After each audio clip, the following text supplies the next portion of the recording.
우리는 나이 들수록 혼자라는 단어에 이상한 두려움을 붙여놓습니다.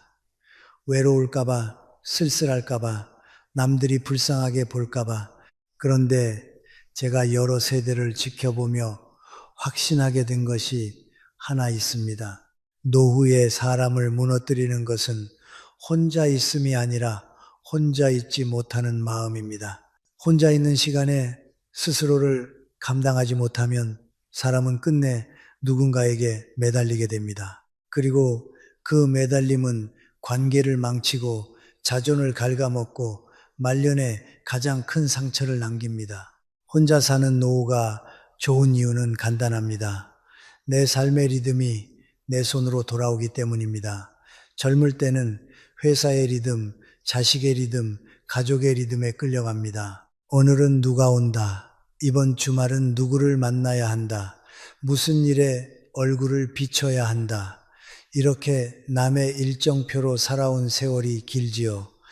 그런데 어느 순간부터는 그 리듬이 더 이상 나를 살리지 못합니다. 오히려 나를 소모시킵니다. 그때 필요한 것이 혼자 살 수 있는 힘입니다. 혼자 살 수 있는 힘이 생기면 사람은 관계를 끊는 것이 아니라 관계의 질을 바꿉니다. 억지로 붙어 있는 관계가 아니라 서로를 존중하는 관계가 됩니다. 노후에 혼자 사는 것이 좋다는 말은 가족이 필요 없다는 뜻이 아닙니다. 가족을 더 건강하게 만들기 위해서라도 내 안에 혼자의 기둥이 서야 한다는 뜻입니다. 그 기둥이 없으면 가족은 어느 순간부터 사랑이 아니라 의무가 됩니다. 의무는 오래가면 원망이 됩니다. 원망은 결국 말로 튀어나오지요. 그때 가장 많이 나오는 말이 뭔지 아십니까? 너희 때문에 내가 이렇게 됐다. 내가 너희를 위해 얼마나 희생했는데. 이 말이 나오는 순간 자식은 마음의 문을 닫습니다. 배우자는 숨이 막힙니다. 그리고 본인은 더 외로워집니다. 혼자 사는 삶의 진짜 장점은 이런 파괴적인 감정의 고리를 끊게 해준다는 데 있습니다. 혼자 있을 줄 아는 사람은 누군가에게 기대지 않아도 됩니다. 기대지 않으니 요구가 줄어듭니다. 요구가 줄어드니 다툼이 줄어듭니다. 다툼이 줄어드니 관계가 오래갑니다. 그러니 아이러니하게도 혼자 있는 힘이 강할수록 가족 관계는 더 부드러워집니다. 반대로 늘 누군가가 있어야만 마음이 편한 사람은 상대가 잠깐만 바빠도 서운해합니다. 서운함이 쌓이면 섭섭함이 되고 섭섭함이 쌓이면 분노가 됩니다. 그리고 그 분노는 결국 가장 가까운 사람에게 터집니다. 이것이 노후의 관계가 깨지는 가장 흔한 길입니다. 여기서 한 가지 아주 냉정한 진실을 말씀드리겠습니다. 노후에 내가 가장 많이 만나는 사람은 자식이 아니라 나 자신입니다. 자식은 결국 자기 가정에 리듬이 있습니다. 바쁜 날이 많습니다. 몸이 아픈 날도 있습니다. 마음이 여유 없는 날도 있습니다. 그럴 때마다 왜 연락이 없니라고 묻는 부모는 스스로를 더 비참하게 만듭니다. 반면 혼자서도 하루를 채울 수 있는 부모는 다릅니다. 연락이 오면 반갑고 오지 않아도 흔들리지 않습니다. 아이는 그 안정감을 느낍니다. 그래서 오히려 자주 찾아옵니다. 사람은 부담을 주는 곳이 아니라 편안한 곳으로 갑니다. 이것은 자식도 예외가 아닙니다. 혼자 사는 삶이 좋은 또 하나의 이유는 경계선을 선명하게 만들어주기 때문입니다. 젊을 때 우리는 경계가 흐립니다. 친하다는 이유로, 가족이라는 이유로 내 시간을 쉽게 내주고 내 감정을 쉽게 내줍니다. 그러다 어느 날 문득 깨닫지요. 내 시간은 내 생명인데 그 생명을 너무 쉽게 흘려보냈다는 것을. 혼자 사는 삶은 경계를 훈련시킵니다. 오늘 누굴 만날지, 어디까지 도울지, 언제 쉬어야 할지, 무엇을 거절해야 할지 이 결정이 내 손 안에 들어옵니다. 이때부터 노후의 품격이 만들어집니다. 품격은 좋은 옷에서 나오지 않습니다. 내 삶의 주도권이 내 손에 있을 때 생깁니다. 하지만 많은 분들이 이렇게 반문합니다. 교수님, 혼자 있으면 외롭지 않습니까? 외로움은 혼자 있어서 오는 것이 아닙니다. 외로움은 내가 나에게 낯설 때 옵니다. 늘 누군가와 함께 있어야만 마음이 안정되는 사람은 사실 자기 자신과 친하지 않은 경우가 많습니다. 자기 마음을 잘 모릅니다. 자기 욕구가 무엇인지 모릅니다. 그래서 소음으로 덮으려 합니다. 사람으로 덮으려 합니다. 약속으로 덮으려 합니다. 그러나 덮으면 덮을수록 내면은 더 텅 비어갑니다. 그러다 혼자 있는 순간이 오면 공허가 한꺼번에 밀려오지요. 그래서 혼자가 두려운 것입니다. 그러니 우리가 해야 할 일은 혼자 살까 말까를 고민하는 것이 아니라 혼자 있어도 무너지지 않는 내면을 만드는 것입니다. 혼자 사는 노후의 핵심은 단독 생활이 아니라 단독 감정입니다. 내가 내 감정을 스스로 수습할 수 있느냐? 내 불안을 내 손으로 다룰 수 있느냐? 내 분노를 말로 쏟아내지 않고도 정리할 수 있느냐?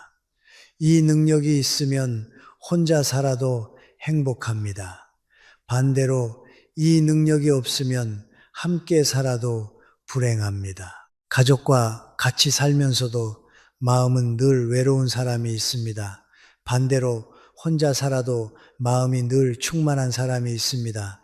차이는 환경이 아니라 내면의 기술입니다. 그리고 이 기술은 생각보다 단순한 습관에서 시작됩니다. 첫째, 하루에 최소 30분은 누구에게도 설명하지 않는 시간을 가지십시오. 전화도 끄고 메시지도 멈추고 그냥 앉아 있어도 좋습니다. 산책도 좋습니다. 중요한 것은 내가 나와 함께 있는 시간을 매일 확보하는 것입니다. 둘째, 작은 결정부터 내 손으로 하십시오. 오늘 밥을 무엇을 먹을지, 어떤 음악을 들을지, 어떤 책을 펼칠지, 사소해 보여도 이런 결정들이 쌓이면 삶의 주도권이 회복됩니다. 셋째, 관계의 빈자리를 소비로 채우지 마십시오. 쇼핑, 과식, 과도한 영상 시청은 순간을 덮어줄 뿐 마음을 채우지 못합니다. 마음은 마음으로만 채워집니다. 넷째, 부탁과 의존을 구분하십시오. 도움을 요청하는 것은 건강할 수 있습니다. 그러나 의존은 관계를 망칩니다. 너 없으면 못 살아 라는 말은 사랑이 아니라 짐입니다. 여기까지 들으시면 결국 결론은 하나로 모입니다. 노후의 행복은 사람이 많아서 오지 않습니다. 노후의 행복은 내가 나를 지탱할 수 있어서 옵니다. 혼자 사는 삶이 좋은 이유는 나를 지탱하는 기둥을 세우게 해주기 때문입니다. 그 기둥이 서면 누군가가 떠나도 무너지지 않습니다. 연락이 늦어도 흔들리지 않습니다. 인정받지 못해도 초라해지지 않습니다. 그리고 무엇보다 사랑을 구걸하지 않게 됩니다. 사랑은 구걸하는 순간 값이 떨어집니다. 사랑은 당당할 때 깊어집니다. 그러니 지금부터 마음속에 이렇게 적어두십시오. 나는 혼자여도 괜찮다. 이 말은 체념이 아닙니다. 선언입니다. 자존의 선언입니다. 그리고 그 선언이 있는 사람은 혼자 살아도 따뜻하고 함께 살아도 품격이 있습니다. 오늘 이 한 문장을 마음에 심는 것부터 시작해 보십시오. 당신의 노후는 그 순간부터 이미 달라지기 시작합니다. 사람이 나이를 먹을수록 더 힘든 것은 혼자 있음이 아닙니다. 오히려 진짜로 사람을 지치게 하는 것은 곁에 누군가가 있는데도 마음이 계속 긴장하는 상태입니다. 함께 살지만 눈치 보게 되고 자주 만나지만 말이 줄어들고 가족인데도 속을 숨기게 되는 순간들 말입니다. 그래서 저는 노년의 삶을 이야기할 때 혼자 사는 게 외롭지 않나요? 라는 질문보다 먼저 이렇게 묻고 싶습니다. 지금 당신은 누구와 있어도 편안합니까?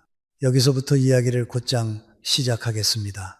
노년에 함께가 반드시 행복이 되지 못하는 이유는 크게 세 가지 구조로 정리됩니다. 기대, 섭섭함, 그리고 의존입니다. 이 세 가지가 합쳐지면 같이 있으면 따뜻함이 아니라 부담이 됩니다. 그리고 그 부담은 결국 관계를 망치고 사람을 더 고독하게 만듭니다. 첫째, 기대가 커지면 관계는 계약처럼 변합니다. 젊을 때는 서로 바쁘니까 이해하지로 넘어갈 수 있습니다. 하지만 나이가 들면 삶의 속도가 느려지면서 관계에 대한 마음의 의존이 커집니다. 그때부터 우리는 사람을 만나는 것이 아니라 기대를 만납니다. 자식에게는 이 정도는 해주겠지라는 기대가 생기고, 배우자에게는 당연히 내 마음을 알아야지라는 기대가 생기고, 친구에게는 내가 힘들 때는 먼저 연락해야지라는 기대가 생깁니다. 문제는 기대가 커질수록 상대는 점점 자유를 잃는다는 것입니다. 상대가 나를 사랑해도 기대는 상대를 지치게 합니다. 왜냐하면 기대는 늘 기준을 만들고, 기준은 곧 평가가 되기 때문입니다. 왜 이렇게 늦었어? 왜 그런 말을 했어? 왜 내 편을 안 들어? 이런 질문은 사실상 사랑의 질문이 아니라 심판의 질문입니다. 상대가 아무리 잘해도 기대가 커지면 더 잘해야 하는 지점이 늘어납니다. 그러다 보면 관계는 어느 순간 숨을 못 쉬게 됩니다. 노년에 함께 사는 것이 힘든 첫 번째 이유는 함께 있다는 사실 자체가 기대를 키우기 쉽기 때문입니다. 같은 집에 살면 일상이 공유됩니다. 일상이 공유되면 책임도 공유됩니다. 책임이 공유되면 기대도 자동으로 따라옵니다. 그래서 노년의 동거는 사랑이 부족해서 흔들리는 것이 아니라 기대가 과잉이라서 흔들리는 경우가 많습니다. 둘째, 섭섭함은 관계에 독이 됩니다. 사람은 섭섭함을 말로 표현하지 못할 때 표정으로 표현합니다. 표정으로 표현하지 못할 때 행동으로 표현합니다. 행동으로도 표현하지 못할 때 마음속에서 점점 차갑게 굳어갑니다. 그리고 그 굳은 마음이 쌓이면 어느 날 사소한 말 한마디에 폭발합니다. 노년의 섭섭함은 젊을 때보다 더 무섭습니다. 왜냐하면 젊을 때는 미래가 길어서 다음 해가 있습니다. 그러나 노년은 다음 해가 짧습니다. 그래서 섭섭함이 생기면 빨리 회복되지 않습니다. 마음의 탄력이 떨어지기 때문입니다. 한 번 상처받으면 오래 갑니다. 한 번 서운하면 오래 기억합니다. 그리고 그 기억이 쌓이면 상대의 장점보다 단점이 먼저 보입니다. 특히 자식과의 관계에서 섭섭함이 가장 흔하게 생깁니다. 자식은 효도를 하려고 합니다. 하지만 자식에게도 삶이 있습니다. 직장도 있고 아이도 있고 경제적 부담도 있습니다. 부모는 그걸 머리로는 압니다. 그런데 마음은 또 다릅니다. 마음은 자꾸 비교를 합니다. 저 집 아들은 매주 온다더라. 누구는 여행도 보내준다더라. 이 비교가 섭섭함을 키웁니다. 그리고 섭섭함이 커질수록 부모는 자식에게서 사랑을 받으려 하기보다 증명을 받으려 합니다. 네가 정말 나를 생각한다면 이라는 말은 결국 자식의 삶에 짐을 올리는 말입니다. 제가 분명히 말씀드립니다. 노년의 관계를 망치는 것은 악애가 아니라 섭섭함입니다. 악애는 드뭅니다. 대부분은 서운함이 쌓여서 관계가 무너집니다. 그리고 섭섭함이 쌓인 관계는 함께 살수록 더 빨리 부서집니다. 가까이 있을수록 작은 결함이 크게 보이기 때문입니다. 셋째, 의존은 사랑을 약하게 만듭니다. 이 말이 조금 차갑게 들릴 수도 있습니다. 그러나 현실을 보셔야 합니다. 노년에 누군가에게 과도하게 기대면 그 사람이 나를 떠날 때 나는 삶 자체가 흔들립니다. 의존은 기댐이 아니라 붙잡음이 되기 쉽습니다. 붙잡음은 상대를 숨막히게 합니다. 숨막히면 사람은 멀어집니다. 그래서 의존은 결국 관계를 더 멀어지게 만드는 역설을 만듭니다. 부부 관계에서도 마찬가지입니다. 당신 없으면 나는 못 살아라는 말은 로맨틱한 고백처럼 보이지만 노년에는 위험한 선언이 됩니다. 왜냐하면 그 말 속에는 당신이 내 삶의 전부라는 구조가 숨어 있기 때문입니다. 삶의 전부를 한 사람에게 맡기면 그 사람은 죄책감과 부담을 동시에 느낍니다. 그리고 그 부담은 시간이 갈수록 커집니다. 친구 관계에서도 의존은 위험합니다. 노년의 친구는 정말 귀합니다. 그러나 친구에게 정서적 구원을 요구하면 친구는 도망가고 싶어집니다. 친구는 상담사가 아닙니다. 친구는 내 삶을 책임지는 사람이 아닙니다. 서로 가볍게 기대는 정도가 관계를 오래 갑니다. 무겁게 매달리면 관계는 빨리 끊어집니다. 그러면 여기서 중요한 질문이 생깁니다. 그래서 혼자 살면 다 해결됩니까? 아닙니다. 혼자 산다고 자동으로 행복해지는 것은 아닙니다. 다만 혼자 살면 최소한 이 세 가지 함정기대, 섭섭함, 의존, 이 과잉으로 커지는 환경을 줄일 수 있습니다. 그리고 그 줄어든 공간에서 비로소 내 삶의 중심을 다시 세울 수 있습니다. 제가 말하는 혼자 살기의 핵심은 고립이 아닙니다. 자율입니다. 자율이란 무엇입니까? 스스로의 리듬을 지키는 능력입니다. 누구의 기분도 내 하루를 결정하지 않게 하는 능력입니다. 누군가의 기대가 아니라 내 원칙으로 움직이는 능력입니다. 이 자율이 생기면 관계가 달라집니다. 관계가 달라진다는 것은 더 차갑게 멀어진다는 뜻이 아닙니다. 오히려 더 따뜻하게 가까워질 수 있다는 뜻입니다. 왜냐하면 자율이 있는 사람은 상대에게서 부족분을 채우려 하지 않기 때문입니다.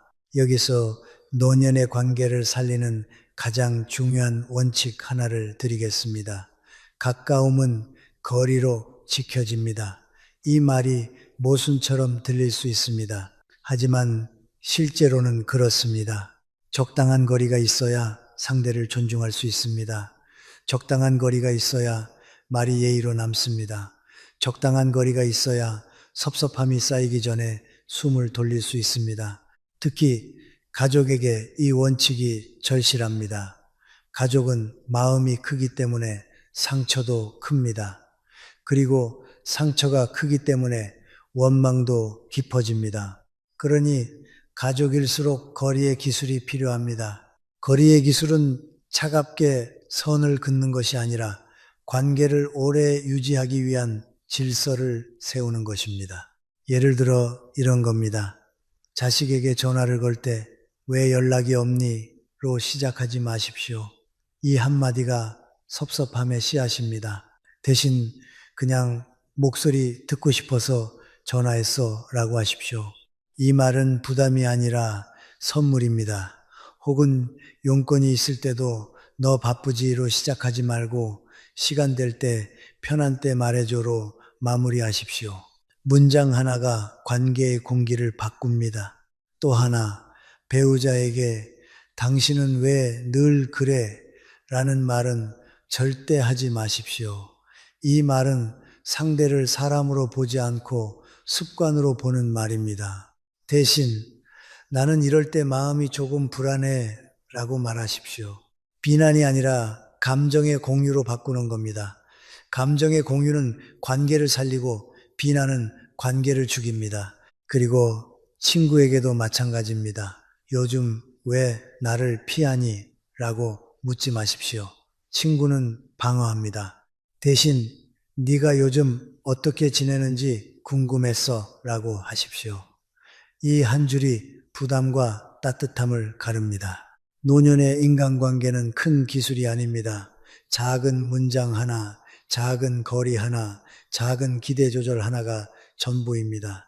혼자 사는 삶의 장점은 바로 이 작은 조절을 하기 쉬운 환경을 만든다는 데 있습니다. 내가 내 리듬을 지키면 상대에게 과도하게 기대지 않습니다.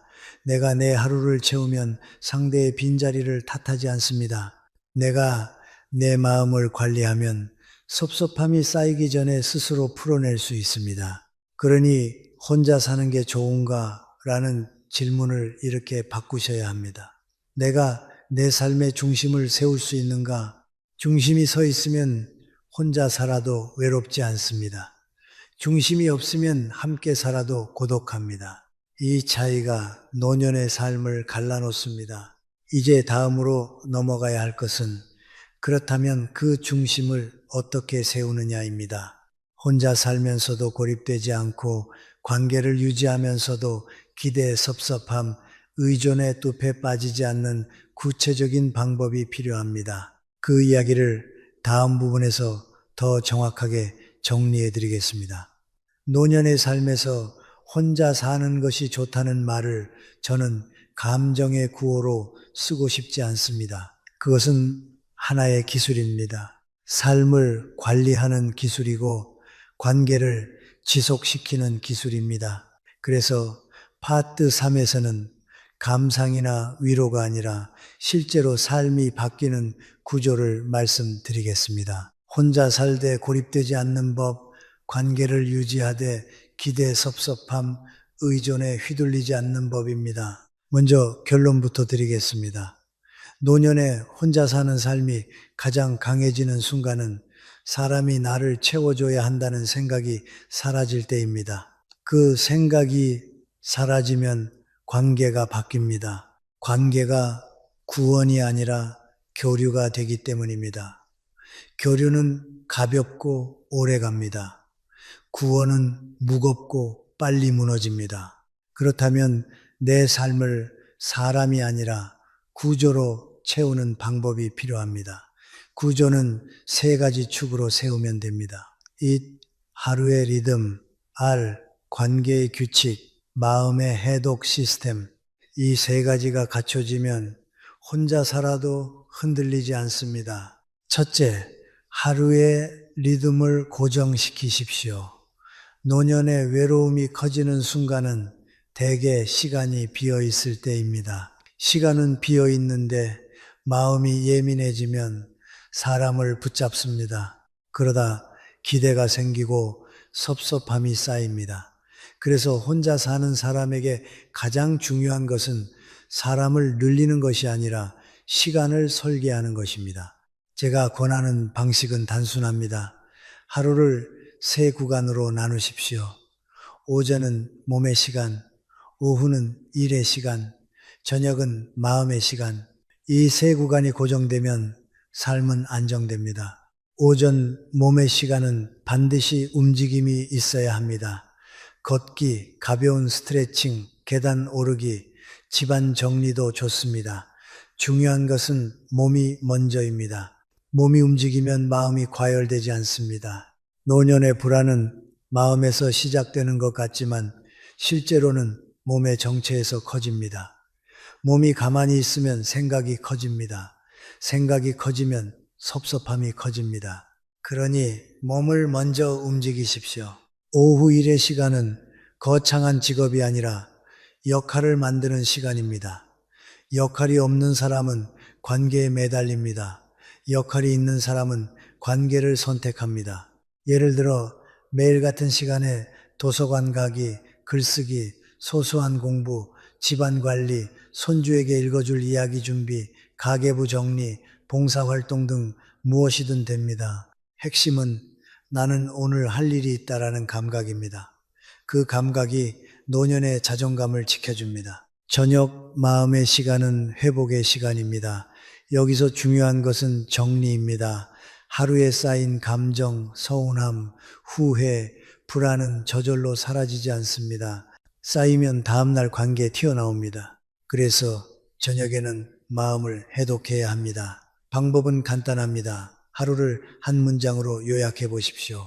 그리고 오늘 내가 잘한 것 1가지, 놓친 것 1가지, 내일 할 것 1가지, 이 세 줄이면 충분합니다. 이 작은 정리가 감정의 폭발을 막습니다. 둘째, 관계의 규칙을 문장으로 정해 두십시오. 노년의 관계가 무너지는 이유는 감정이 커서가 아니라 규칙이 없어서입니다. 규칙이 없으면 기대가 생깁니다.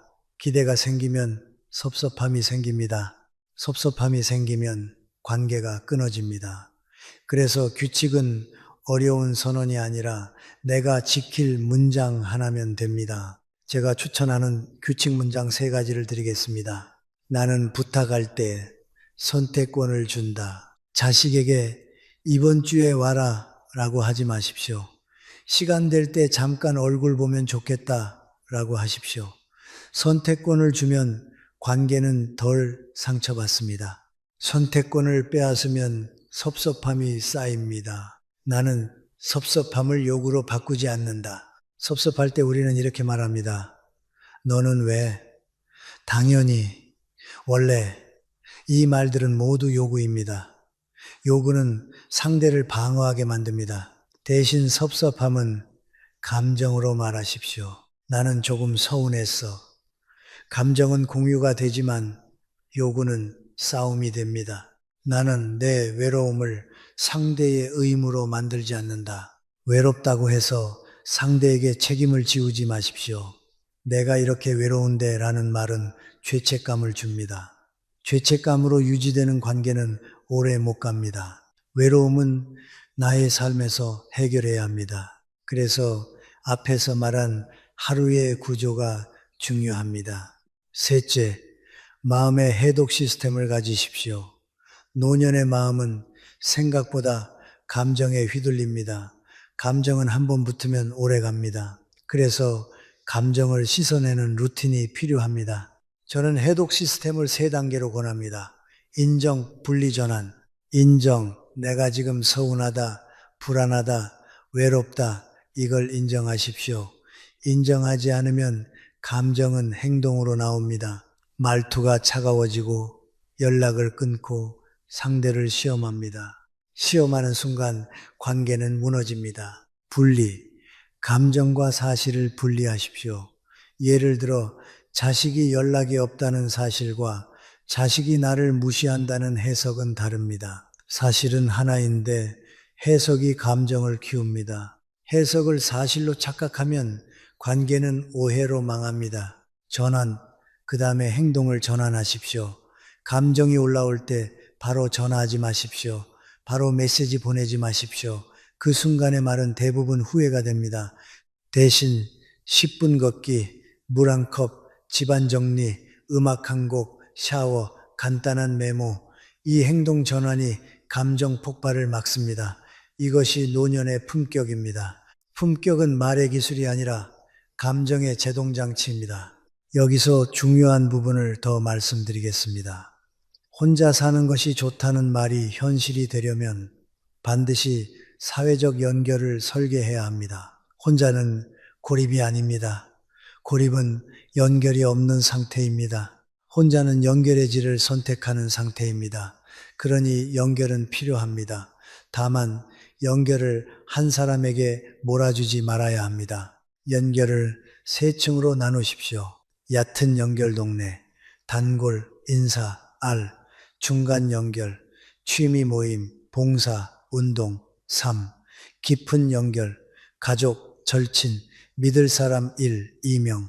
이 3층이 있으면 한 층이 흔들려도 삶이 무너지지 않습니다. 문제는 많은 분들이 깊은 연결 하나에 모든 것을 겁니다. 그럼 그 사람의 한마디, 한 행동이 내 하루를 무너뜨립니다. 그러니 분산하십시오.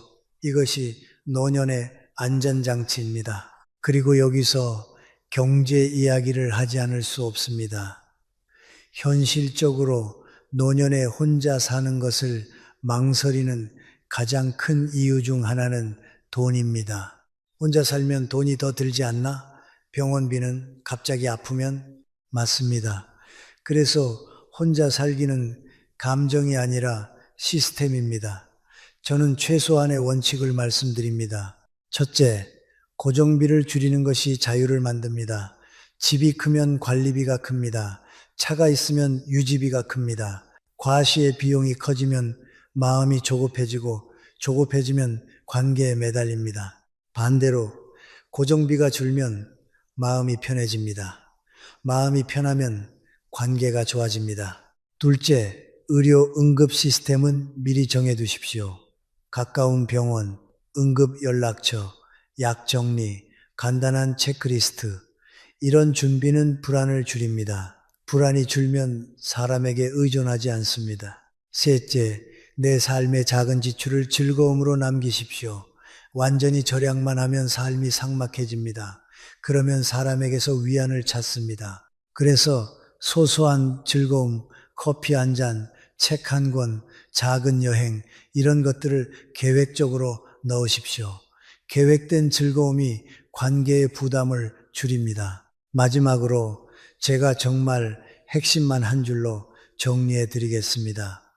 노년에 혼자 사는 것이 좋은 이유는 사람이 필요 없어서가 아닙니다. 사람을 더 잘 사랑하기 위해서입니다. 내가 내 삶의 중심을 세우면 누구와 있어도 덜 흔들립니다. 덜 흔들리면 더 따뜻해집니다. 더 따뜻해지면 관계는 오래 갑니다. 혼자 살기의 목적은 외로움을 없애는 것이 아니라 외로움이 나를 조종하지 못하게 하는 것입니다. 외로움이 나를 조종하면 나는 사람을 사랑하는 것이 아니라 사람을 붙잡습니다. 붙잡음은 관계를 부서뜨립니다. 반대로 내가 내 삶을 지키면 사람은 내 삶에 선물로 들어옵니다. 선물은 오래갑니다. 노년에 혼자 사는 삶이 좋다고 말할 때 많은 분들은 그 말을 곧바로 나는 이제 누구도 필요 없다로 오해합니다. 그런데 저는 그 방향을 권하지 않습니다. 혼자 사는 삶이 성숙해지는 길은 사람을 끊는 것이 아니라 사람과의 거리를 지혜롭게 조절하는 데 있습니다. 파트사에서는 그 거리 조절의 기술 그리고 관계가 무너지지 않도록 내 마음을 다루는 방법을 더 깊이 말씀드리겠습니다. 여기서부터는 말로 위로하는 내용이 아니라 실제로 노년의 인간관계가 달라지는 핵심 원리입니다. 먼저 관계에는 두 종류의 피로가 있습니다. 하나는 접촉 피로이고 다른 하나는 기대 피로입니다. 접촉 피로는 너무 자주 만나고 너무 많이 말할 때 생깁니다. 기대 피로는 그 사람이 이래야 한다는 내 머릿속 조건이 커질 때 생깁니다. 노년의 관계는 접촉보다 기대 때문에 깨지는 경우가 훨씬 많습니다. 왜냐하면 노년이 되면 삶의 에너지가 줄어드는 만큼 관계에 대한 기대가 더 예민해지기 때문입니다. 그래서 핵심은 간단합니다. 접촉 횟수를 조절하고 기대를 내려놓는 것. 그러나 말처럼 쉽지 않습니다. 구체적인 장치가 필요합니다. 제가 권하는 첫 번째 장치는 만남의 규칙을 말로 정하지 말고 구조로 정하라입니다. 사람에게 자주 연락해 라고 말하면 상대는 부담을 느낍니다. 왜 이 정도도 못해? 라고 하면 상대는 방어합니다. 그러면 관계가 무너집니다. 대신 구조를 만들면 됩니다. 예를 들어 자식과는 정기 연락을 합의하는 것이 아니라 내가 스스로 정기 발신을 하는 겁니다.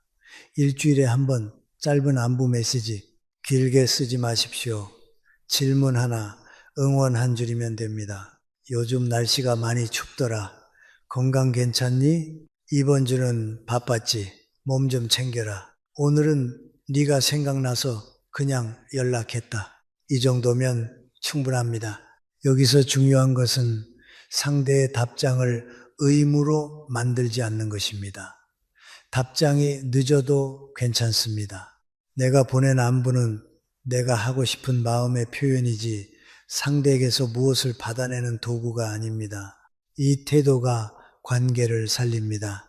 노년에 우리가 관계를 망치는 이유는 마음이 줄어서가 아니라 마음을 거래로 만들기 때문입니다. 두 번째 장치는 섭섭함을 말로 풀기 전에 먼저 숫자로 줄여라입니다.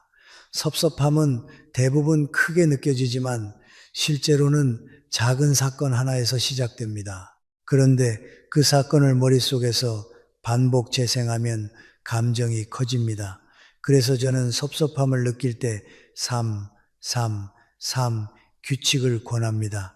첫째, 그 사건을 3문장으로만 적으십시오. 장황하게 쓰면 감정이 더 커집니다.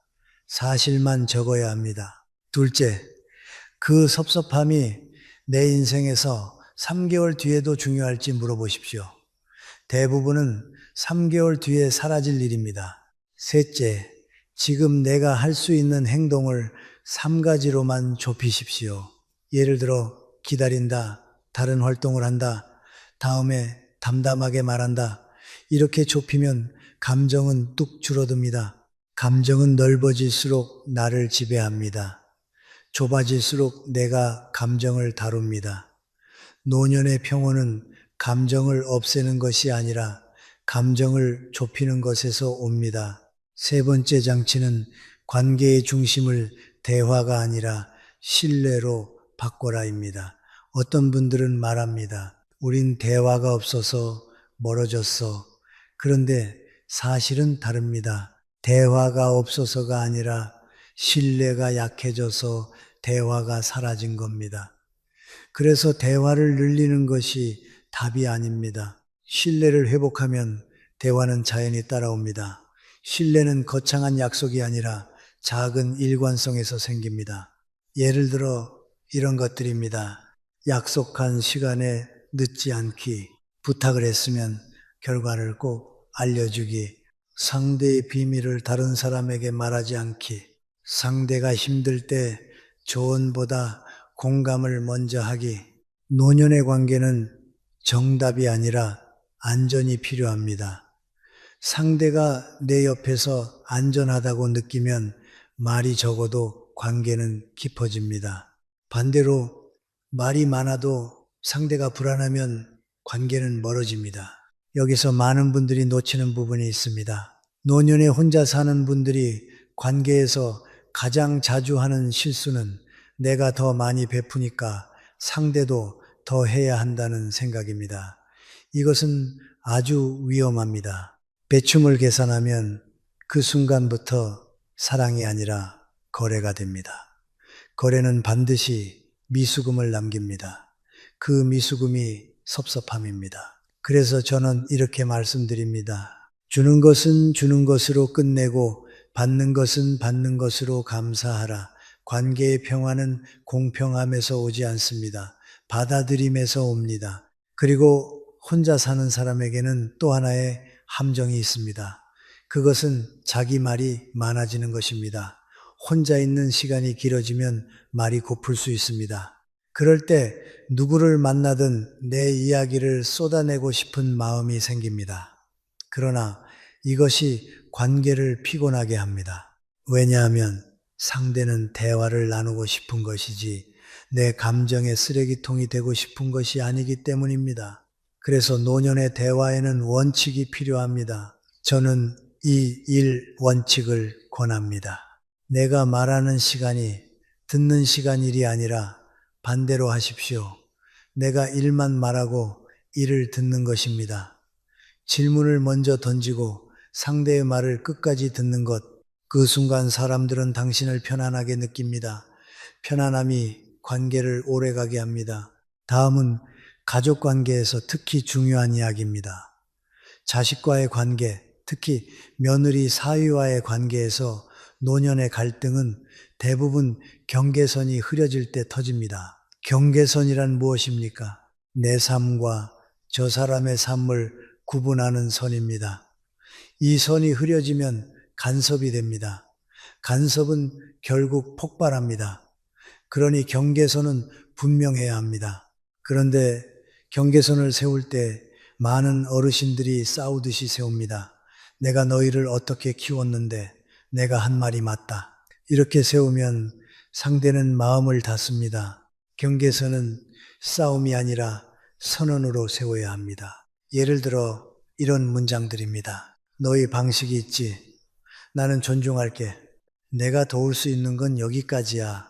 나머지는 너희가 결정해. 나는 내 생활 리듬이 중요해. 미리 말해주면 내가 맞출게. 이런 문장은 상대를 공격하지 않으면서도 선을 세웁니다. 선이 서면 관계가 안전해집니다. 이제 가장 중요한 주제, 노년의 외로움이 폭발하는 순간을 다루겠습니다. 외로움이 가장 위험해지는 순간은 밤입니다. 밤은 조용합니다. 조용하면 과거가 떠오릅니다. 후회가 떠오릅니다. 섭섭함이 떠오릅니다. 그때 우리는 관계를 붙잡고 싶어집니다. 그래서 밤에 실수합니다. 늦은 밤에 전화하고 감정적인 메시지를 보내고 상대를 시험합니다. 다음 날 후회합니다. 이것이 반복되면 관계는 무너집니다. 그래서 밤에는 반드시 안전장치를 마련해야 합니다. 저는 이를 밤의 금지 규칙이라고 부릅니다. 아주 단순하지만 효과가 큽니다. 첫째, 밤 9시 이후에는 중요한 결정을 하지 마십시오. 둘째, 밤 9시 이후에는 관계 문제를 정리하지 마십시오. 셋째, 밤 9시 이후에는 감정 메시지를 보내지 마십시오. 대신 밤에는 몸을 진정시키는 행동만 하십시오. 따뜻한 물, 가벼운 스트레칭, 짧은 산책, 조용한 독서, 감사 메모, 이 단순한 행동이 당신의 노년을 지킵니다. 노년의 품격은 낮에 드러나는 것이 아니라 밤에 지켜집니다. 끝으로 제가 꼭 드리고 싶은 말씀입니다. 혼자 사는 삶이 성공하는 사람들은 공통점이 있습니다. 그들은 관계가 내 삶을 구해주길 바라지 않습니다. 대신 내 삶이 관계를 편안하게 만들길 바랍니다. 이 태도 하나가 모든 것을 바꿉니다. 내가 내 삶을 단단히 세우면 사람들은 내 옆에 있을 때 편합니다. 편하면 오래 남습니다. 오래 남으면 혼자 살아도 외롭지 않습니다. 노년의 행복은 사람 숫자에 달려있지 않습니다. 관계의 질과 내 마음의 안정에 달려 있습니다. 혼자 사는 삶은 그것을 가능하게 합니다. 단, 아무 준비 없이 혼자 있으면 고립이 됩니다. 그러나 구조와 규칙과 마음의 제동장치를 갖추면 혼자는 자유가 됩니다. 자유는 외로움을 이깁니다. 그리고 그 자유는 결국 당신을 더 따뜻한 사람으로 만듭니다. 노년에 혼자 사는 삶이 진짜로 빛나는 순간은 나는 혼자야 라고 느끼는 순간이 아니라 나는 내 삶을 내가 지킨다는 확신이 생길 때입니다. 파트 5에서는 그 확신을 만드는 실전 설계를 말씀드리겠습니다. 감정이 흔들릴 때도, 관계가 어긋날 때도, 건강이 불안할 때도, 돈이 걱정될 때도 내 삶의 중심이 무너지지 않게 하는 장치들입니다. 혼자 사는 사람에게 필요한 것은 용기가 아니라 시스템입니다. 먼저 가장 중요한 기둥은 하루의 리듬입니다. 노년의 외로움은 사람의 부재가 아니라 리듬의 붕괴에서 시작됩니다. 아침에 일어나는 시간이 들쭉날쭉해지고 밥 시간이 무너지고 움직임이 줄어들고 텔레비전이나 휴대폰이 하루를 삼켜버리면 마음이 먼저 무너집니다. 마음이 무너지면 관계가 무너지고 관계가 무너지면 더 외로워지고 외로움이 깊어지면 다시 리듬이 무너집니다. 이 악순환을 끊어야 합니다. 그래서 저는 혼자 사는 분들에게 아침 90분을 철저히 고정하라고 말합니다. 아침 90분만 고정되면 하루 전체가 안정됩니다. 내용은 복잡할 필요 없습니다. 3가지만 지키면 됩니다. 첫째, 기상 후 물 1컵. 둘째, 15분 걷기 혹은 가벼운 체조. 셋째, 단백질이 들어간 아침 한 끼. 이것이 단순해 보여도 노년의 삶을 지탱하는 핵심입니다. 물은 몸을 깨우고 걷기는 마음을 깨우고 단백질 식사는 의욕을 깨웁니다. 그리고 이 3가지는 내가 나를 돌보고 있다는 자존감을 만들어줍니다. 혼자 사는 삶에서 가장 강력한 해독제는 자존감입니다. 2번째 기둥은 관계의 최소 유지선입니다. 혼자 살수록 사람을 다 끊으면 편할 것 같지만 그 편안함은 오래가지 않습니다. 어느 날 갑자기 몸이 아플 때, 마음이 무너질 때 연락할 사람이 한 명도 없다면 그때부터 혼자는 자유가 아니라 고립이 됩니다. 그래서 저는 늘 말합니다. 관계는 많을 필요 없다. 단 최소선은 있어야 한다. 최소선은 보통 3명입니다. 가족일, 친구일, 이웃 또는 지역 공동체일. 이 셋은 서로 역할이 다릅니다. 가족은 책임과 보호의 선, 친구는 정서와 웃음의 선, 이웃 공동체는 생활 안전의 선입니다. 이 3선이 동시에 유지되면 혼자 살아도 흔들리지 않습니다. 그런데 여기서 중요한 원칙이 있습니다.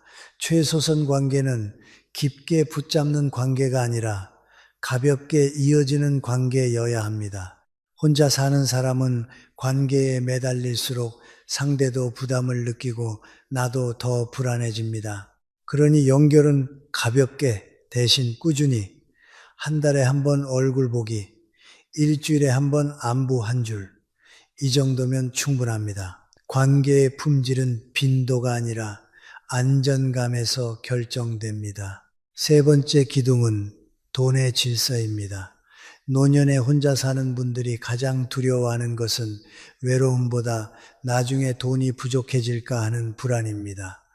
이 불안은 실제 금액의 크기보다 구조의 부재에서 옵니다. 돈이 많아도 구조가 없으면 불안하고 돈이 많지 않아도 구조가 있으면 안정됩니다.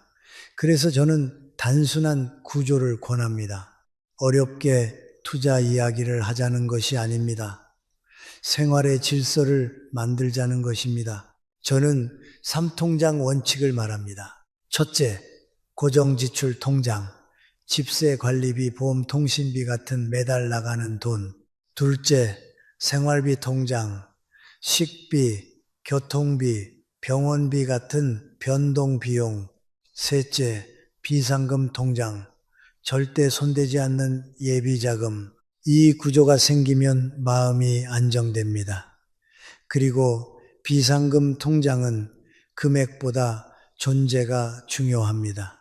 내가 무너져도 버틸 쿠션이 있다는 감각이 생기기 때문입니다. 혼자 사는 노년에게는 그 감각이 곧 정신 건강입니다. 또 하나, 돈과 관련된 관계의 갈등을 막는 원칙이 있습니다. 돈을 빌려주지 말라는 말이 아닙니다. 빌려주더라도 규칙이 있어야 합니다. 규칙은 한 줄입니다. 돈은 관계를 증명하는 도구가 아니다. 자식에게 돈을 주며 사랑을 확인하려 하면 결국 섭섭함만 남습니다. 반대로 자식이 돈으로 효도를 증명하려 하면 그 또한 오래가지 않습니다. 효도는 돈이 아니라 태도이고 사랑도 돈이 아니라 시간과 존중입니다. 이 기준이 분명하면 돈 문제로 관계가 깨지는 일이 줄어듭니다. 네 번째 기둥은 몸의 안전장치입니다. 혼자 사는 삶에서 가장 현실적인 위기는 건강입니다. 특히 낙상, 갑작스러운 어지러움, 밤중에 쓰러짐 같은 상황은 누구에게나 올 수 있습니다. 그래서 저는 혼자 사는 분들에게 집안의 위험을 줄이는 것을 삶의 철학처럼 중요하게 봅니다. 이것은 겁을 주려는 말이 아닙니다. 안전은 자유의 조건이기 때문입니다. 가장 먼저 할 일은 집안의 동선을 비우는 것입니다. 바닥에 물건을 놓지 마십시오. 미끄러운 슬리퍼는 버리십시오. 욕실에는 미끄럼 방지 매트가 필요합니다. 침대 옆에는 작은 손전등이나 조명이 있으면 좋습니다. 밤에 화장실 가는 길이 가장 위험합니다. 이런 것들은 돈이 많이 드는 일도 아닙니다. 그러나 결과는 크게 달라집니다. 그리고 건강이 불안한 분들은 하루 20분만 지키면 됩니다. 20분 걷기 혹은 10분 걷기 2번. 노년의 운동은 멋을 위한 것이 아니라 낙상을 막고 뇌를 살리는 예방입니다. 혼자 사는 삶에서 예방은 곧 자립입니다. 다섯 번째 기둥은 마음의 고립을 막는 언어입니다. 사람은 혼자 있어도 괜찮습니다. 하지만 자기 안에서 자기와 싸우면 위험합니다. 노년에 혼자 살면 내 머릿속에 말이 커집니다. 나는 쓸모없어졌다. 나는 버림받았다. 나는 늙었다. 이런 말들이 하루를 장악합니다. 그래서 저는 혼자 사는 분들에게 자기에게 하는 말을 바꾸라고 강조합니다.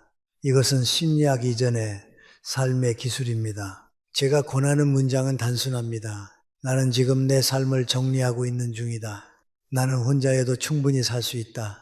오늘 하루만 잘 살자. 이 문장들은 자신을 속이는 긍정이 아닙니다. 삶의 방향을 잡는 언어입니다. 언어가 바뀌면 해석이 바뀌고 해석이 바뀌면 감정이 바뀌고 감정이 바뀌면 행동이 바뀝니다. 혼자 사는 노년에게 언어는 곧 현실을 만드는 도구입니다. 여기서 하나 더. 외로움이 올라올 때 사람을 찾는 것이 첫 번째 해결책이 되면 안 됩니다. 왜냐하면 그 순간의 연락은 대개 감정적이고 상대에게 부담을 줍니다. 외로움이 올라오면 먼저 몸을 움직이는 행동을 하십시오. 물을 마시고 창문을 열고 잠깐 밖을 걷고 따뜻한 차를 끓이고 간단한 청소를 하십시오. 몸이 움직이면 마음의 파도가 잦아듭니다. 그리고 파도가 잦아든 뒤에 연락하면 그때 관계는 더 건강해집니다. 이것이 고립을 막는 기술입니다. 마지막으로 파토에서 제가 가장 강조하고 싶은 결론은 이것입니다. 혼자 사는 삶은 결핍이 아니라 훈련입니다. 스스로를 돌보고 관계를 조절하고 돈의 질서를 만들고 몸의 안전을 챙기고 마음의 언어를 다듬는 훈련. 이 훈련이 쌓이면 어느 순간부터 혼자는 고요가 됩니다. 고요는 외로움과 다릅니다. 외로움은 부족함이고 고요는 충만함입니다. 노년에 혼자 살기는 남이 채워주는 삶에서 내가 세우는 삶으로 넘어가는 과정입니다. 이 과정에서 가장 중요한 것은 거창한 결심이 아닙니다. 매일 똑같이 반복하는 작은 질서입니다. 질서가 당신을 지켜줍니다. 질서가 있으면 마음이 덜 흔들리고, 마음이 덜 흔들리면 관계도 덜 망가지고, 관계가 안정되면 삶의 품격이 생깁니다. 혼자 사는 삶의 최종 목표는 혼자서도 괜찮다가 아닙니다. 혼자여서 더 건강한 사람이 된다입니다. 그 상태가 되면 사람은 오히려 더 따뜻해집니다. 필요한 때에 도움을 줄 수 있고 필요할 때 도움을 받을 줄도 압니다. 이것이 성숙한 자립입니다. 그리고 그 자립이야말로 노년의 가장 큰 자유입니다. 노년에 혼자 사는 삶에서 파트 6는 외로움과 불안을 다루는 기술을 넘어서 더 근본적인 질문으로 들어가야 합니다. 내가 혼자 산다는 사실이 문제가 아니라 내가 나 자신과 어떤 관계를 맺고 살아가느냐가 문제입니다. 혼자 사는 삶이 길어질수록 사람은 두 갈래로 나뉩니다. 하나는 점점 더 단단해지는 사람이고 다른 하나는 점점 더 예민해지고 날카로워지는 사람입니다. 그 차이는 성격이 아니라 마음의 습관에서 나옵니다. 혼자 살면 작은 일에도 마음이 크게 흔들립니다. 전화 한 통이 없으면 서운해지고 누가 답장을 늦게 하면 버림받은 듯하고 몸이 조금만 불편해도 이제 끝인가 하는 공포가 올라옵니다. 그럴 때 우리는 흔히 나는 약한가 보다 라고 생각합니다. 아닙니다. 그것은 약함이 아니라 마음이 불안을 처리하는 방식이 아직 정리되지 않았다는 뜻입니다. 마음도 훈련을 하면 달라집니다. 저는 오늘 그 훈련을 아주 현실적인 방식으로 말씀드리겠습니다. 첫째, 불안은 생각이 아니라 신호로 보셔야 합니다. 불안이 올라오면 우리는 즉시 머릿속에서 이야기를 만듭니다. 나중에 큰 병 나면 어떡하지? 돈 떨어지면 어떡하지? 내가 쓰러지면 아무도 모르겠지? 그런데 불안은 미래 예언이 아니라 지금 몸과 마음의 피로가 보내는 신호일 때가 많습니다. 그 신호를 해석하는 방식이 달라져야 합니다. 불안이 올라오면 먼저 세 가지를 점검하십시오. 하나, 내가 배가 고픈가? 둘, 내가 잠이 부족한가? 셋, 내가 오늘 몸을 거의 움직이지 않았는가? 이 세 가지 중 하나라도 해당하면 불안은 급격히 증폭됩니다. 불안은 정신의 문제 같지만 대부분은 생리적 상태와 연결됩니다. 그래서 불안이 올라오면 생각을 멈추자가 아니라 상태를 바꾸자가 정답입니다. 따뜻한 물을 마시고 창문을 열고 10분만 걸으십시오. 이 행동이 불안의 파도를 먼저 낮춥니다. 그리고 파도가 낮아진 뒤에야 생각을 정리할 수 있습니다. 둘째, 혼자 사는 사람에게 가장 위험한 습관은 혼잣말의 재판입니다. 혼자 있다 보면 자신을 심판하는 말이 늘어납니다. 내가 이렇게 사는 게 맞나? 내가 뭘 잘못했나? 나는 쓸모없나? 이 말들은 진실처럼 들리지만 대부분은 습관입니다. 습관은 바꿀 수 있습니다. 여기서 중요한 기술이 하나 있습니다.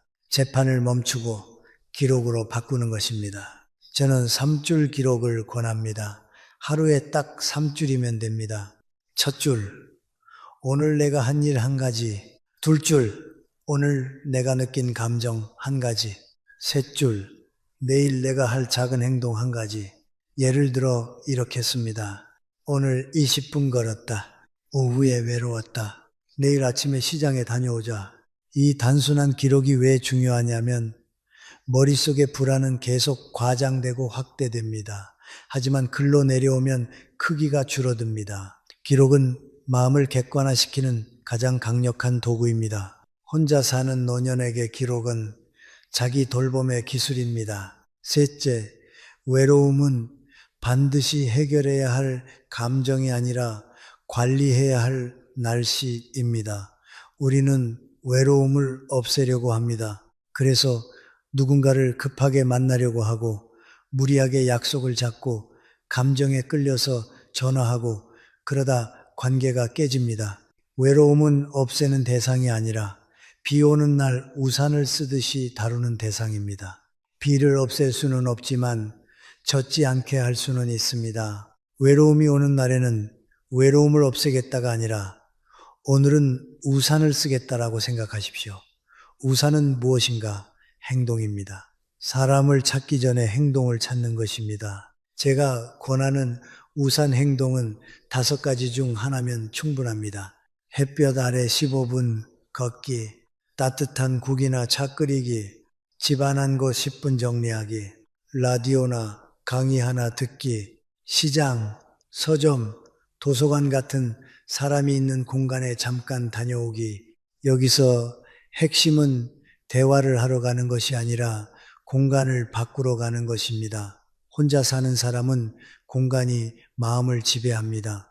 같은 공간에 오래 있으면 생각이 섞기 쉽습니다. 밖에 나가 사람 소리를 들으면 그 자체가 마음의 산소가 됩니다. 말하지 않아도 됩니다. 존재만으로도 고립은 약해집니다. 넷째, 혼자 사는 삶에서 관계를 망치는 가장 흔한 패턴은 시험입니다. 외로울수록 우리는 사람을 시험합니다. 네가 나를 생각한다면 이 정도는 해줘야지. 네가 가족이라면 당연히 와야지. 네가 친구라면 매주 연락해야지. 이런 기대가 쌓이면 결국 실망이 되고 실망은 분노가 되고 분노는 단절이 됩니다. 혼자 사는 사람은 관계를 더 소중히 해야 하는데 외로움 때문에 관계를 더 파괴하는 역설에 빠집니다. 그래서 기준을 바꾸셔야 합니다. 관계는 상대의 의무가 아니라 내 삶의 선택입니다. 내가 관계를 유지하고 싶다면 상대의 기준에 맞추려 애쓰기보다 내 기준을 명확히 해야 합니다. 여기서 가장 중요한 한 문장이 있습니다. 나는 부탁은 하되 기대는 줄이겠다. 부탁은 건강합니다. 기대는 종종 독이 됩니다. 부탁은 상대에게 선택권을 주고 기대는 상대를 죄인으로 만듭니다. 혼자 사는 노년의 관계를 살리는 언어는 부탁의 언어입니다. 예를 들면 이렇습니다. 이번 주에 목소리 한번 듣고 싶습니다. 시간 괜찮을 때 전화해 주세요. 이 말은 상대를 묻지 않습니다. 그러나 연결을 만듭니다. 이런 언어가 관계의 생명을 늘립니다. 다섯째, 노년의 불안을 줄이는 가장 강력한 처방은 역할입니다. 사람은 역할이 사라질 때 불안해집니다. 젊을 때는 직장이라는 역할, 부모라는 역할, 사회적 책임이라는 역할이 우리를 바쁘게 만들었습니다. 그러나 노년이 되면 역할이 줄어듭니다. 역할이 줄면 마음이 허해집니다. 그 허함이 외로움으로 불안으로 변합니다. 그러니 노년에는 새 역할을 만들어야 합니다. 거창한 봉사나 무거운 책임이 아닙니다. 내가 매주 매일 할 수 있는 작은 역할입니다. 저는 주 1의 역할을 권합니다. 예, 손주에게 책 읽어주기 전화로도 가능, 동네 산책 모임 참여, 도서관 자원봉사, 교회 절성당의 작은 봉사, 텃밭 가꾸기, 사진 정리해서 가족에게 공유하기, 동네 어르신에게 안부 한번 묻기. 이 역할은 남을 위한 것 같지만 사실은 나를 위한 것입니다. 역할이 생기면 하루가 의미를 갖습니다. 의미가 생기면 불안은 줄어듭니다. 혼자 사는 삶에서 의미는 약이 아니라 필수 영양소입니다. 여섯째, 마지막으로 아주 현실적인 문제를 말씀드리겠습니다. 혼자 사는 노년의 마음을 가장 어둡게 만드는 것은 미래에 대한 막연한 공포입니다.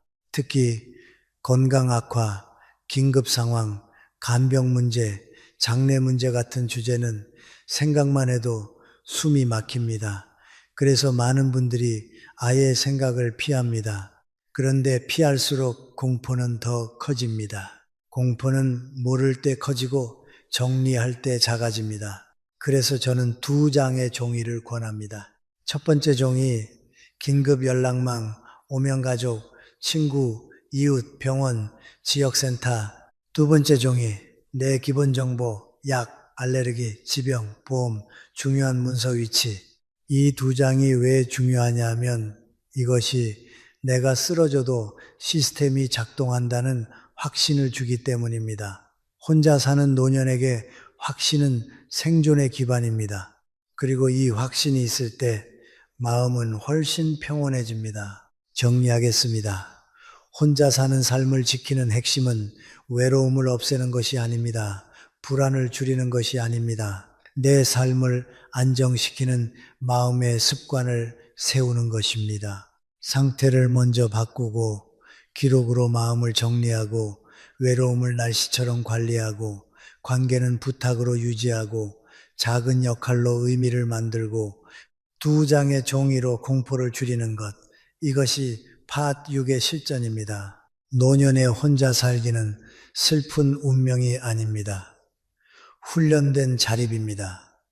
그리고 훈련된 자립은 어느 순간 품격이 됩니다. 그 품격이 생기면 혼자는 더 이상 외로움이 아니라 고요가 됩니다. 고요 속에서 사람은 오히려 더 따뜻해집니다. 필요한 만큼 연결하고 불필요한 감정에 끌려가지 않고 자기 삶을 자기 손으로 지켜낼 수 있기 때문입니다. 노년에 혼자 사는 삶에서 파 7은 정서가 아니라 구조의 문제로 들어가야 합니다. 감정을 다루는 것만으로는 한계가 있습니다.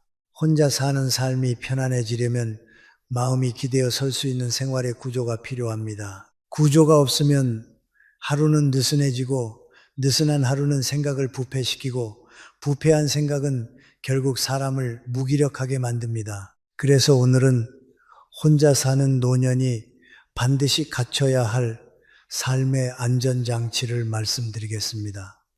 이 안전장치는 돈이 많아서 생기는 것이 아닙니다. 습관과 배치로 만들어지는 것입니다. 첫째, 하루의 첫 30분을 내 편으로 만드셔야 합니다. 혼자 사는 분들이 가장 자주 무너지는 시간이 언제인지 아십니까? 아침입니다. 아침에 눈을 떴을 때 누가 내 이름을 불러주지 않습니다. 잘 잤어? 라고 묻는 사람이 없습니다. 그 침묵이 마음을 건드립니다. 그래서 아침을 방치하면 하루 전체가 방치됩니다. 혼자 사는 삶은 아침을 잡는 사람이 이깁니다. 아침 30분에 꼭 지킬 원칙은 3가지입니다. 첫째, 침대에서 바로 일어나 앉으십시오. 둘째, 물을 한 컵 마시고 창문을 여십시오.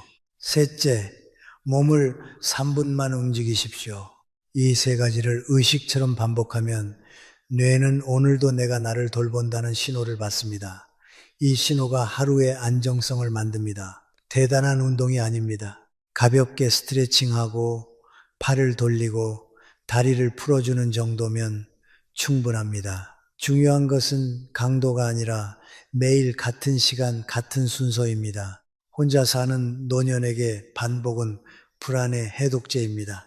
둘째, 식사는 단순히 배를 채우는 일이 아니라 존엄을 지키는 일입니다. 혼자 살면 식사가 가장 쉽게 무너집니다. 대충 빵 하나, 라면 하나, 김치에 밥, 오늘도 대충, 내일도 대충.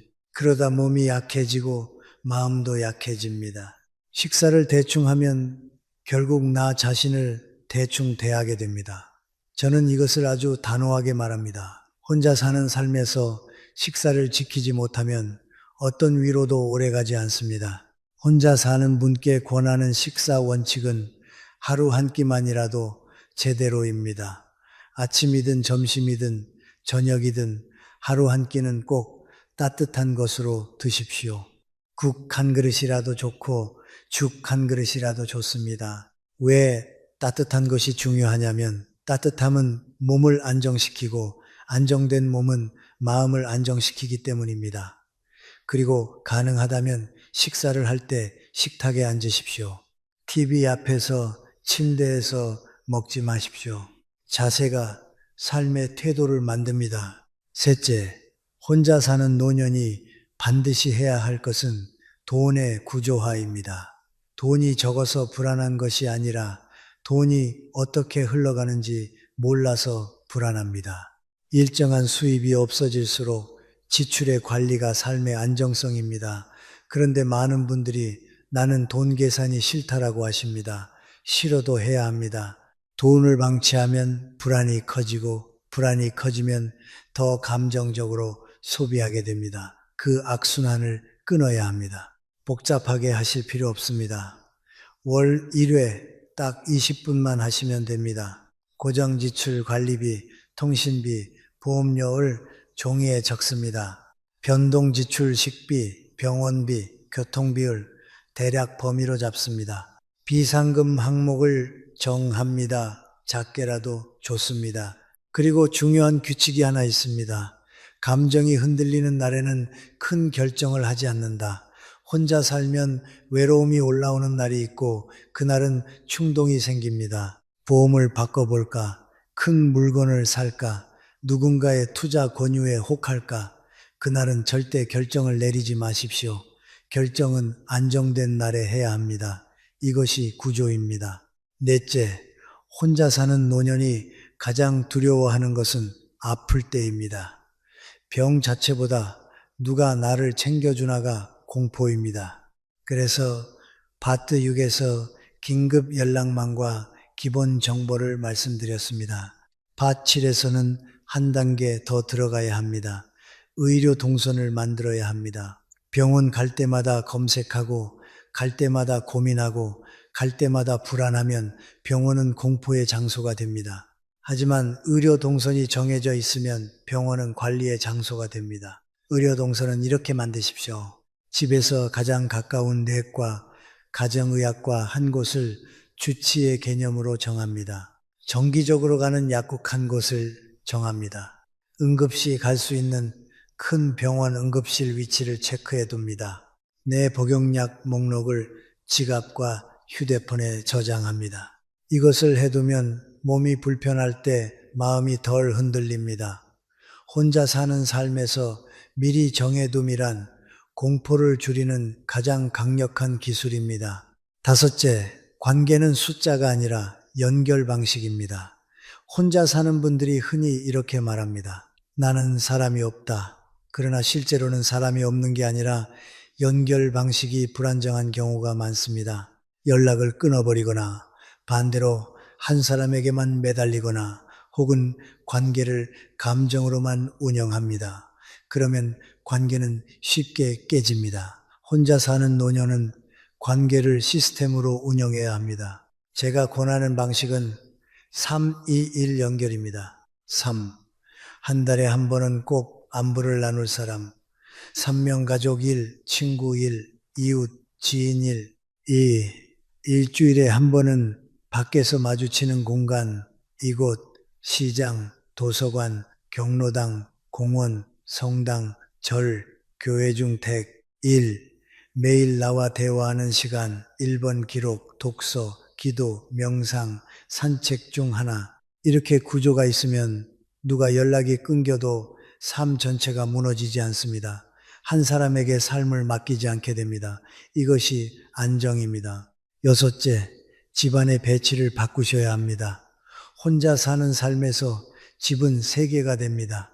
그 세계가 어수선하면 마음도 어수선합니다. 반대로 집이 정돈되면 마음도 정돈됩니다. 그런데 많은 분들이 정리를 큰일로 생각합니다. 아닙니다. 혼자 사는 노년의 정리는 작은 루틴이어야 합니다. 저는 아주 간단한 원칙 하나만 권합니다. 하루 한 거 10분, 부엌 10분, 거실 10분, 침실 10분, 화장실 10분, 하루에 하나만 하십시오. 그리고 정리의 기준은 버리는 것보다 눈에 띄는 것 줄이기입니다. 눈에 띄는 물건이 많을수록 뇌는 계속 피로합니다. 피로한 뇌는 불안을 만듭니다. 정리는 마음의 위생입니다. 일곱째, 가장 중요한 핵심을 말씀드리겠습니다. 혼자 사는 삶이 편해지려면 내가 나에게 약속을 지키는 경험이 쌓여야 합니다. 사람은 타인에게 신뢰를 느끼기 전에 자기 자신에게 신뢰를 느껴야 합니다. 그런데 혼자 살면 누구도 나를 감시하지 않습니다.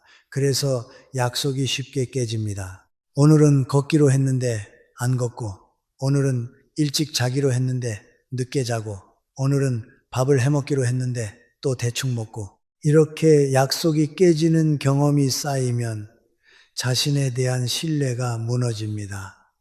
그때부터 혼자는 불안이 됩니다. 그래서 약속은 크게 잡지 마십시오. 크게 잡으면 깨집니다. 작게 잡고 지키십시오. 이것이 품격입니다. 매일 10분 걷기, 매일 물 2잔 더 마시기, 매일 3줄 기록하기, 일주일에 한 번 장보기, 일주일에 한 번 사람 있는 곳 다녀오기. 작아도 됩니다. 중요한 것은 지키는 경험입니다. 지키는 경험이 쌓이면 마음은 안정되고 몸도 안정되고 관계도 안정됩니다. 혼자 사는 노년은 감성의 문제가 아니라 생활의 설계 문제입니다. 아침 30분, 따뜻한 한 끼, 돈의 정리, 의료 동선, 3, 2, 1 연결, 하루 한 곳 10분 정리, 그리고 작은 약속을 지키는 경험. 이 7가지가 갖추어지면 혼자는 더 이상 두려움이 아닙니다. 혼자는 정돈된 삶이 됩니다. 그리고 정돈된 삶은 결국 자유를 줍니다. 누구에게도 휘둘리지 않고 감정에 끌려가지 않고 내가 나를 지키는 힘이 생깁니다. 그 힘이 생기면 사람은 늙어도 흔들리지 않습니다. 혼자 있어도 따뜻합니다. 조용하지만 단단합니다. 이것이 우리가 노년에 혼자 살기를 좋은 선택으로 바꿀 수 있는 현실적인 길입니다. 노년에 혼자 사는 삶의 마지막 단계는 기술이 아니라 의미로 갑니다. 혼자 사는 시간이 길어질수록 사람은 2가지 중 하나로 갑니다. 하나는 점점 더 굳어지는 사람, 다른 하나는 점점 더 깊어지는 사람입니다. 겉으로는 비슷해 보입니다. 말이 줄고 약속이 줄고 조용해집니다. 그런데 안을 들여다보면 완전히 다릅니다. 굳어진 사람은 불안이 많아지고 깊어진 사람은 평온이 많아집니다. 오늘 팟8에서는 그 차이를 만드는 핵심 혼자 사는 노년의 품격을 말씀드리겠습니다.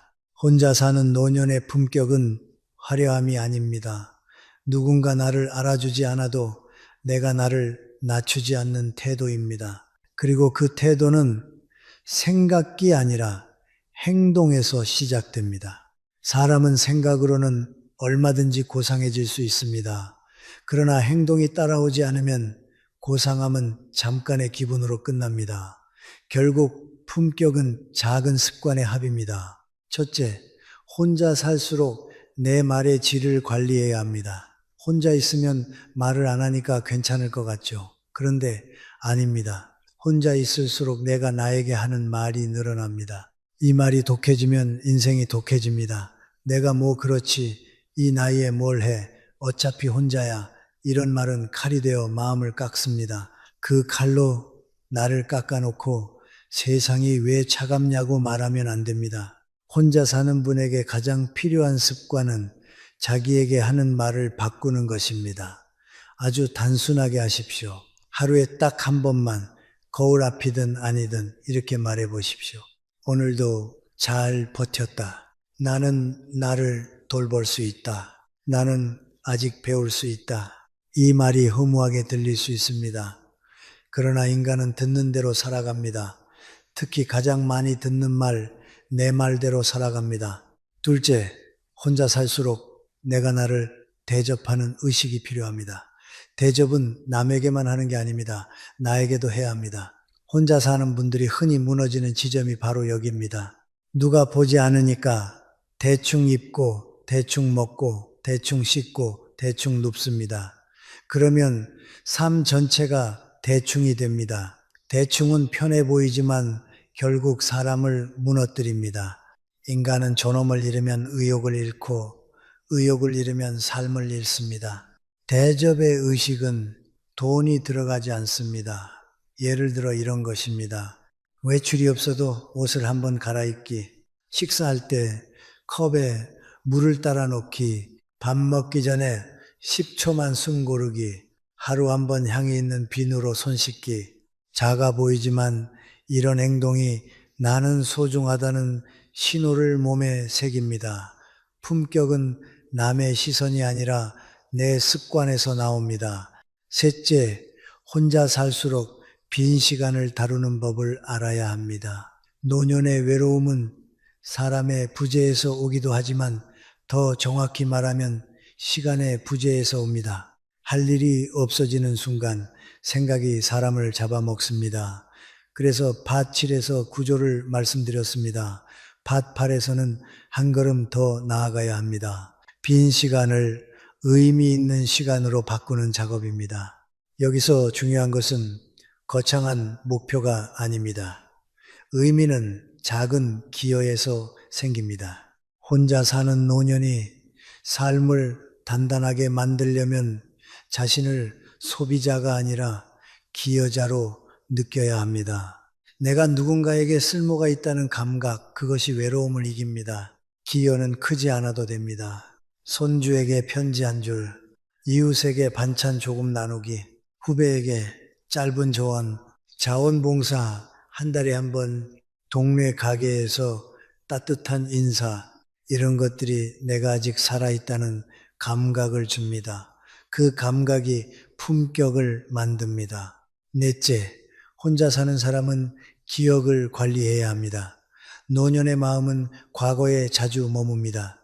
좋은 과거는 위로가 되지만 나쁜 과거는 독이 됩니다. 그리고 혼자 있으면 그 독이 더 진해집니다. 그래서 기억을 방치하면 안 됩니다. 기억을 억지로 지우려 하지 마십시오. 대신 기억의 해석을 바꾸셔야 합니다. 기억의 해석을 바꾸는 가장 좋은 방법은 기록입니다. 하루 3줄이면 됩니다. 오늘 좋았던 것 1가지, 오늘 고마웠던 것 1가지, 오늘 배운 것 1가지. 이 기록을 30일만 하면 뇌의 초점이 바뀝니다. 내 삶은 끝나간다 해서 내 삶은 아직 쌓인다로 바뀝니다. 이 변화가 품격입니다. 품격은 늙어가는 것을 부정하는 것이 아니라 늙어가는 과정에서도 쌓는 사람이 되는 것입니다. 다섯째, 혼자 사는 노년에게 꼭 필요한 것은 적당한 단절입니다. 모든 연결이 좋은 건 아닙니다. 특히 노년에는 에너지가 줄어듭니다. 이때 사람은 쉽게 휘둘립니다. 전화 한 통에 마음이 하루 종일 흔들리고 누군가의 말 한마디에 잠을 설칩니다. 그래서 단절이 필요합니다. 단절은 냉정함이 아니라 자존심입니다. 단절의 기준은 간단합니다. 만난 뒤 더 불안해지는 사람, 자꾸 죄책감을 심어주는 사람, 돈 이야기로 나를 흔드는 사람, 내 시간을 함부로 쓰는 사람, 이런 관계는 정리해야 합니다. 정리하지 못하면 혼자 사는 삶이 아니라 휘둘리는 삶이 됩니다. 혼자의 평온은 관계의 숫자가 아니라 관계의 질에서 나옵니다. 여섯째, 혼자 사는 노년의 품격은 혼자의 기도에서 완성됩니다. 여기서 기도는 특정 종교만 말하는 게 아닙니다. 자기 마음을 정리하는 시간입니다. 사람은 하루에 한 번 자기 삶을 위에서 내려다보는 시간이 필요합니다. 그 시간이 없으면 사소한 일에 휘말리고 작은 감정에 끌려가고 마음이 좁아집니다. 기도의 형태는 다양합니다. 정교적 기도, 조용한 명상, 산책하며 마음 정리, 책 한 페이지 읽으며 성찰, 중요한 것은 매일 같은 시간, 같은 자리입니다. 그 자리에서 이렇게 물어보십시오. 나는 오늘 어떤 사람이었나? 내가 놓아야 할 것은 무엇인가? 내가 붙잡아야 할 것은 무엇인가? 이 질문을 지속적으로 하는 사람은 늙어도 흐트러지지 않습니다. 마지막으로 저는 혼자 사는 노년에게 가장 중요한 한 문장을 드리고 싶습니다. 혼자는 부족함이 아니라 선택이 될 수 있다. 우리는 그동안 함께를 너무 미화했습니다. 물론 함께는 따뜻합니다. 그러나 함께가 항상 품격을 보장하지는 않습니다. 관계가 나를 망가뜨릴 수도 있고 함께 있어도 외로울 수 있습니다. 반대로 혼자 있어도 충분히 풍요로울 수 있습니다. 혼자 사는 삶이 진짜 복이 되는 순간은 언제냐면 내가 나를 존중하고 내 시간을 의미 있게 쓰고 내 마음을 단단히 세우며 내 삶을 정돈할 때입니다. 파트 1부터 여기까지 우리가 말한 것은 결국 하나입니다. 혼자 사는 노년이 행복해지려면 운이 아니라 설계가 필요하다는 것, 그리고 그 설계의 마지막은 품격이라는 것. 품격은 남에게 보이기 위한 것이 아니라 내가 나를 끝까지 지키기 위한 것입니다. 오늘부터 딱 하나만 시작하십시오. 아주 작은 것 하나. 하루 한 번 나는 나를 존중한다는 행동을 하십시오. 따뜻한 차 한 잔을 천천히 마시는 것이라도 좋습니다. 그 행동이 쌓이면 혼자는 두려움이 아니라 자유가 됩니다. 그리고 자유는 노년의 가장 큰 복입니다.